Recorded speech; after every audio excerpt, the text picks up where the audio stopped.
manipulated and controlled by interdimensional forces. Yeah, sure. And by negative extraterrestrials. Yeah. So that's kind of what the exopolitical circumstance is. Now, we already have objective evidence that has come out about the 2012 Olympics, and that is that $1 million contract was given by then Premier Gordon Brown to the firm that his wife once worked for to design the 2012 logo. And when you look at the logo, what the logo says is not 2012, but it says Zion. The 2012 is actually ZION. Mm-hmm. And Iran, for example, is planning to boycott the games because of this. And the City of London and the British monarchy are sort of the central instruments of this kind of Illuminati Zionist game that has kept the earth in permanent war economy, and so it's quite clear that they have used their, that they have put sort of the City of London, British occultic monarchy or aristocracy, satanic forces to work. There's a close relationship between Zionism and Satanism. Yeah. It makes a lot of sense. Are you familiar with somebody called Rick Clay? Rick's no longer with us. Yeah. I mean, he was prolific in his research. A young man. It was a very sad his death. He was at his prime in a way of researching and awakening. So yeah, he kind of came out about these things. Would you like to kind of comment on a bit of his research and kind of how do you agree with the things that he talked about regarding the Olympic Games? Well, you would really have to brief me on it because I'm not familiar with his work. Okay, I can brief you. I can brief you a bit on it. Rick Clay talked about similar things to what you are with the when you talked about the Zion logo. He talked about that spelling out the name Zion. This was about 4 years ago. He came up with this 3 or 4 years ago, and he talked about the importance of the City of London and also how the layout of the Olympic Games Village in 2012, how all the street names had these kind of biblical related names and related to Zionism. So and also about how the area that the Olympic Stadium is on was bought and not used for 100 years. Nothing was allowed to be built upon it. It was just left there. And also it's on a lot of important ley lines, which is quite interesting. So yeah, interesting stuff. Right. So these are occultic exercises that the negative powers and the interdimensional powers, with their agents like the Rothschilds and the secret Zionist government and the British monarchy, black nobility, like the throne of London. I mean, I've seen pictures in which the uniforms worn and the dresses worn by Prince William and his Duchess and the princesses of the House of Orange, which are called the black nobility, are identical to Walt Disney films of about 30 or 40 years ago. Yeah. So there's all this, and Walt Disney is a satanic company. Yeah. And Illuminati's satanic company. So one can expect that the 2012 Olympics are going to be as much attempted black magic as the recent royal wedding was. For example, if we look at the recent royal wedding, the wedding gift to the world of the recent royal wedding was the Fukushima nuclear event. And right to ring the royal wedding, that was the time on April 29th.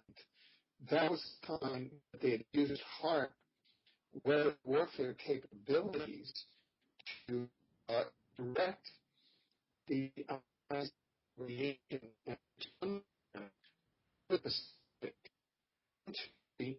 Again, you're breaking up on us a bit here, Alfred. I'm sorry, it's yeah. kind of breaking up a bit. Sorry about That's because I'm saying something very crucial for the British audience and for the Irish audience. Yeah, I know you are, and I can see this hasn't happened before in interviews I've done. It's just happening now. So if you could just briefly repeat what you just said for the to the listener, as it is very important. Sure. What I said was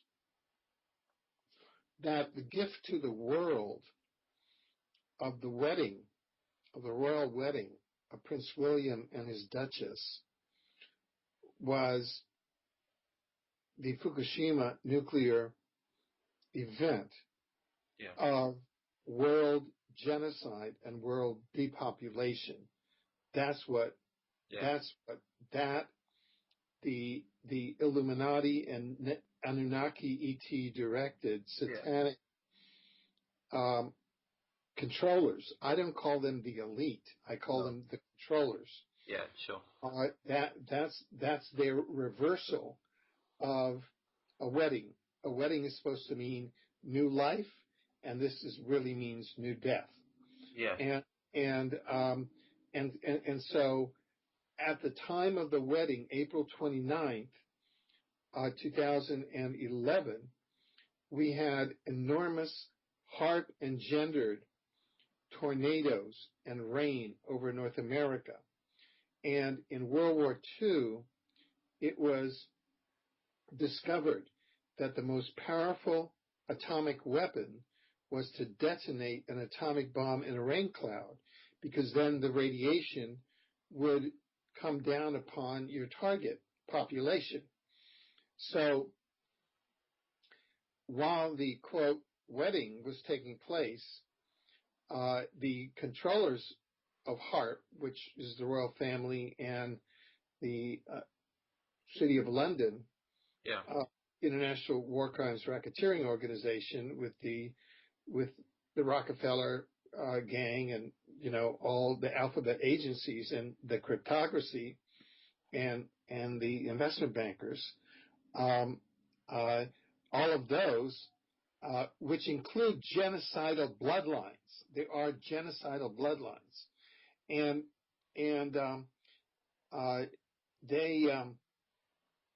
they were carrying out radiation genocide on North America. So that is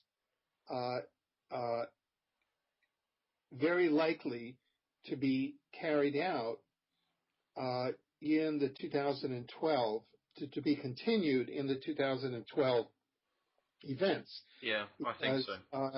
They paid $1 million for a logo in which what you do is, you just kind of turn 2012 into ZI. Yeah, it's very obvious, Alfred. Yeah, so obvious. And so that is the center of Zionism, and Zionism is allied to Satanism.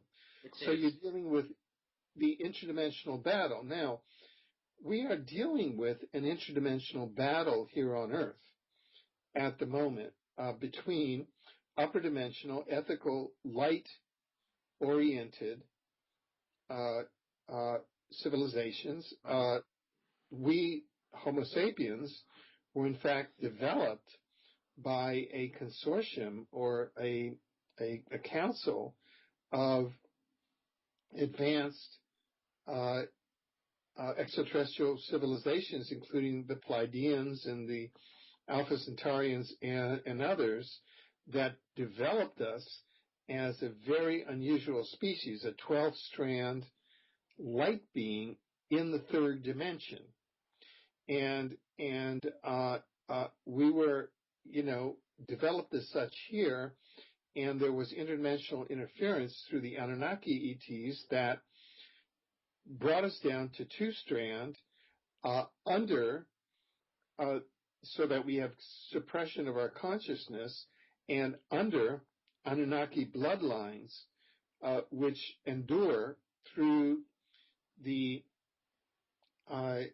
British monarchy and through the black nobility and through the Illuminati bloodlines. Is that essentially what Zion? Sorry, Alfred. I just come in. Is that essentially what Zionism is? I mean, I know that if you go back to, I know that Zechariah Sitchin talks about the Anunnaki and ancient Sumerian texts, and if you go back, you can see a link between the Zionism, Babylon, and Sumeria. Is that where everything's coming from? Is it actually coming from the origins of humankind in a way when we were interfered with by what you refer to as the Anunnaki?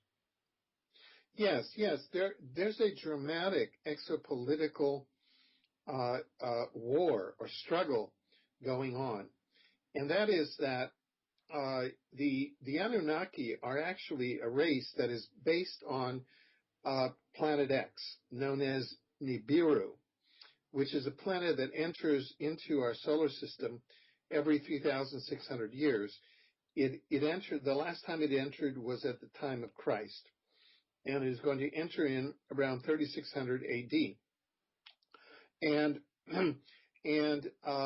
it is a dark planet, and the Anunnaki have been colonizing Earth for the last 500,000 years.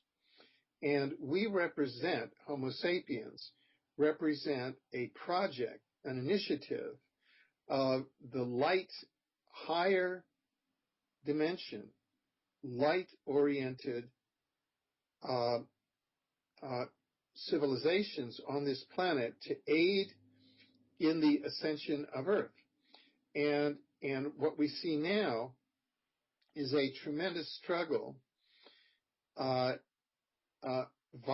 the Anunnaki through its terrestrial controllers, its bloodlines, which are engaged in an Anunnaki-inspired plan of ecocide and genocide in order to lower the vibration of the Earth.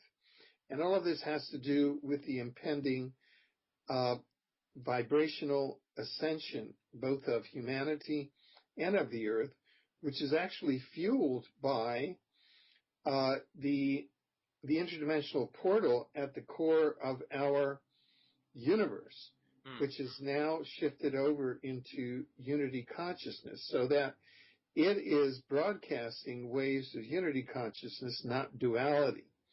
So all of this is occurring at once, and they're just tremendous waves of conflict, and the task that the world controllers have, and a lot of them are not conscious of this. I mean, people in the armies who are kind of engaging in war and dirty tricks and, all of this are really not conscious of the full plan. But it is a struggle amongst different extraterrestrial creators. So thank you, Alfred. Thank you, Alfred. I'll just come in. We really need to have a kind of a definition of the word intradimensional and extraterrestrial, and kind of distinguish between them both. Do you see these Anunnaki? Some people might refer to them as reptilians as well. Could you kind of clear this up? A lot of people get confused with whether we're talking about intradimensional, extraterrestrial, reptilian entities that David Icke talks about. Could you just clear